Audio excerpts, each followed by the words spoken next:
This holiday season is likely to be a roller coaster for logistics and manufacturing, but having the right staff in place can be easy when you choose Express Employment Professionals. They can handle everything to ensure you have the right size contract workforce. Go to expresspros.com. Solve your workforce challenges when you choose Express to support your hiring in a variety of roles, including two of our biggest areas, manufacturing and logistics. Visit expresspros.com today. That's expresspros.com. Introducing the all-new Adobe Acrobat Studio, now with AI-powered PDF spaces. Do more with PDFs than you ever thought possible. Need AI to turn 100 pages of market research into 5 insights with a click? Do that with Acrobat. Need templates for a sales proposal that'll close that deal? Do that with Acrobat. Need an AI specialist to tailor the tone of your market report to sound real smart in real time? Do that with the all-new Adobe Acrobat Studio. Learn more at adobe.com/do that with Acrobat. When you own your own business, you own every decision. Now own the card that rewards you for it. Chase Sapphire Reserve for Business is a painful card that elevates your travel experience and offers premium benefits that can take your business to the next level. Sapphire Reserve for Business offers 8x points on all purchases through Chase Travel, 3x points on social media and search engine advertising, airport lounge access, and more. With over $2,500 in annual value, it's the card that gives back all you put in. Learn more at chase.com/reserve business. Chase for Business. Make more of what's yours. Account subject to credit approval. Restrictions and limitations apply. Cards are issued by JP Morgan Chase Bank, N.A., member FDIC. Bloomberg Audio Studios. Podcasts, radio, news. European technology regulations remain at the centre of the trade talks between the EU and US as they move to implement their deal reached over the summer. Tomorrow, the European Commission is due to set out changes to its rules on data protection and artificial intelligence. They're meant to ease the regulatory burden and boost competitiveness. Well, joining me now in the Brussels radio studio to discuss is Glenn Fogel, CEO of Booking Holdings, which is the company that owns Booking.com, Priceline, OpenTable and more. Glenn, good morning. Great to see you in Brussels. It's interesting to talk to you because you are one of those companies that is designated as a big platform by the EU for its regulatory purposes. We often think of perhaps the Googles or the Microsofts of this world, but you are a company that many people will have had interactions with while booking travel or restaurants, as it may have been involved. The European Commission says it wants to simplify its digital rules. Is this something that you're excited about? Is it going to help you to grow your company? Well, thanks for having me, Stephen. It is an interesting time indeed. And you're right, we are an incredible user of technology. And we also are, of course, regulated by all the new AI rules that are coming into place. And that can be very complex, particularly because we are a very global company. Booking.com is one of the largest travel companies in the world. And as such, we have to deal with business around the world. And different regulatory environments create different problems. And one of our problems right now is with EU rules that are more stringent and more complicated and require a tremendous amount of money investment for us versus some of our competitors around the world that are not subjected to the same rules. They get a competitive advantage. And that's very disadvantageous to us here in Europe trying to build a very competitive business. So from your point of view, is it a question that not enough companies are being covered by these regulations, or is it the rules are too onerous? Well, I think there's a lot of things going on right now. First of all, the rules are complex, not well understood. There's contradictions. There's issues of nobody's sure exactly what does it mean in terms of our own businesses. So that right away can be problematic. But certainly the issue of having our competitors who are about the same size not subjected to the same rules, that can be very disadvantageous. So, for example, I have engineers here in Amsterdam who are doing tremendous, great work.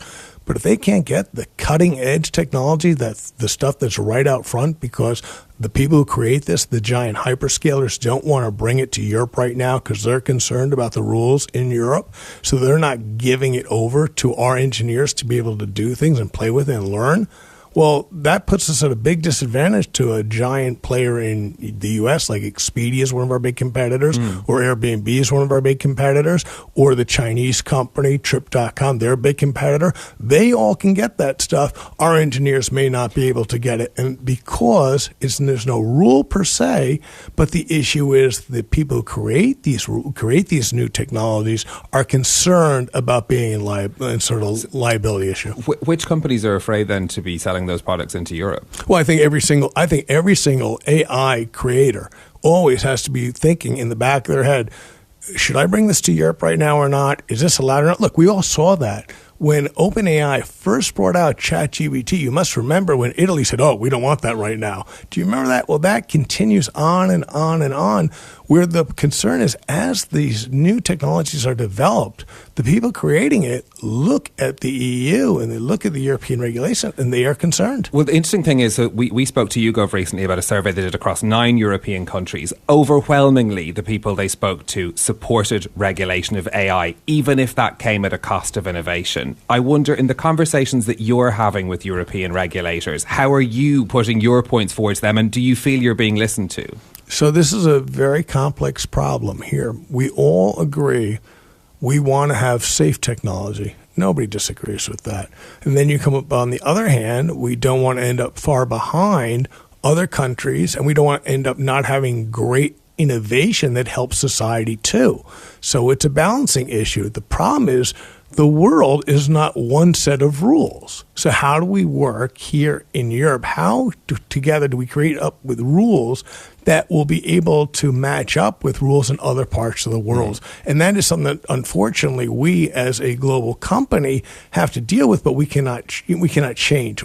Governments have to make these rules, but we can give advice, and we can work with our legislature, our different members of parliament, in ways to try and help them understand the difficulties that we are facing. Can you give us a concrete example of a difficulty you're facing that you're bringing up in your conversations while you're here in Brussels? Well, the one I just brought up right now, the fact that in terms of new technologies in AI, agentic AI that's coming in, will we be allowed to use certain types of personalization or not, versus our competitors may be able to do that? We can get very technical things, but what's the opportunity cost, I suppose? If you can't do that, what does that mean for your business? Well, it ends up we're in one of the most competitive industries in the world. Travel is by far an area where people know that they get lots of different opportunities to do their travel.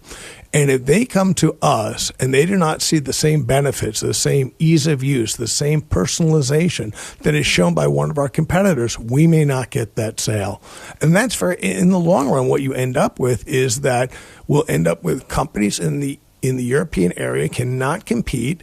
Instead of hiring more people, we end up having to let people go instead. And that'd be very detrimental for the economies overall. I mentioned Donald Trump's criticism of European tech regulation. We know it's a subject of discussion in the ongoing talks between the EU and the US. Does Donald Trump making criticism like that help your case? Do you agree with him on some of the changes that need to be made? Well, I won't comment on what the U.S. president has said or not, so I'll see in more generalities. The fact is, I understand completely the need for regulations, but I also understand they need to be smart regulations. They need to be done in a way that enables companies to continue to develop new technologies that will make better things for society. And that's what we're doing. Travel is a wonderful thing. People love travel. We want to continue to create a way that it's easier. Our businesses, the use of technology is huge. We have an incredible number of people working on it all the time. But if the rules are such that we cannot compete, that will be detrimental to the entire European community. Given this process that's underway, simplification, adapting these digital rules, are you confident that the rules will change? I'm hopeful. How about that? Okay, and what are you basing that hope on? Some people say that your strategy should not be just hope, and that's true. So what we're doing is we're talking with everyone we can in government to make sure they understand the complications. Look, one of the most powerful laws really is the law of the unintended consequences. And when new rules are put into place, really working with people so they understand what the consequences of these rules or laws will be going forward. And I think sometimes there isn't enough thought into that. And I'll give examples right now. We are incredibly disadvantaged by the DMA and the DSA. Now, we are fully in favor of supporting them. We follow all the rules. We're doing everything we can. It's costing us huge amounts, millions and millions and millions of euros that we could be spending on hiring people, technology, building new things. Instead, we're spending it on the regulatory framework. The problem is our competitors who are not subjected by these same rules. Even though we are competing for the same customers, they are not. and that is problematic. Would you be hiring those people in Europe, though? Because the talent for AI in a lot of cases is in the US as well. So Booking.com was born in Amsterdam, a small thing. We have over 7,000 employees. We are continuing to hire. Look, I would like to hire even more, but the hire more requires the capital to do it and the resource that you want to put in. Instead of putting it into regulations, we would put it into technology, hiring more people. That'd be great. But I recognize the need to have good regulatory frameworks. I want to ask you a little bit about the technology behind the travel as well, though. We're seeing, of course, you're using AI in the company more and more as well. Are you trusting AI to make your travel plans now already? There's that old saying of trust but verify. I think that's something everybody should absolutely do. Look, I use a lot of the large language models for myself, my own travel, and we have great things at Booking.com. We have an AI trip planner, which is a great way to use technology to find an easier way to come up with a holiday. I also do check, though. I do check to make sure everything's exactly right and using other sources. And I think people should continue to do that until such time that we really feel everything is at a level that you don't need to do that. I think that's some way down the future. Are you still sharing travel recommendations with people rather than necessarily directing them to the technology? Well, we'll continue to give great recommendations. One of the things about AI that really is remarkable is how it comes up with things you may not have thought of before. And look, if we go back to the issue of personalization, I would love for our AI trip planner at Booking.com to know every single thing about me, remember everything about me, use everything about me within all parts of our business. It's not just the booking for the hotel, but the flights, the car rental, everything that we're bringing together. Well, there's a problem actually in some of the regulations that makes that more difficult for us because we have different brands that do the car rental, let's say, and that's problematic. I'm sure the European regulators argue that it's about consent as well from people who want to share that sort of information. Consent is great. I'm in favor of consent. Nothing wrong with that. Glenn, we'll have to leave it there. CEO of Booking Holdings, Glenn Fogel, thank you very much for joining us in Brussels. Hiscox Small Business Insurance knows there is no business like your business. Across America, over 600,000 small businesses, from accountants and architects to photographers and yoga instructors, look to Hiscox Insurance for protection. Find flexible coverage that adapts to the needs of your small business with a fast, easy online quote at hiscox.com. That's HISCOX.com. There's no business like small business. Hiscox Small Business Insurance. Did my card go through? Oh no. Your small business depends on its internet, so switch to Verizon Business. And you could get LTE business internet starting at $39 a month when paired with select business mobile plans. That's unlimited data for unlimited business. There we go. Get the internet you need at the price you want. Verizon Business. Starting price for LTE business internet, 25 megabits per second, unlimited data plan with select Verizon Business smartphone plan savings. Terms apply. So, have you heard the story about the prescription plan with savings automatically built in? It's where a family of any size can feel confident the cost of their medication won't hold them back. Go to cmk.co/stories to learn how CVS Caremark helps members save just by being members. That's cmk.co/stories.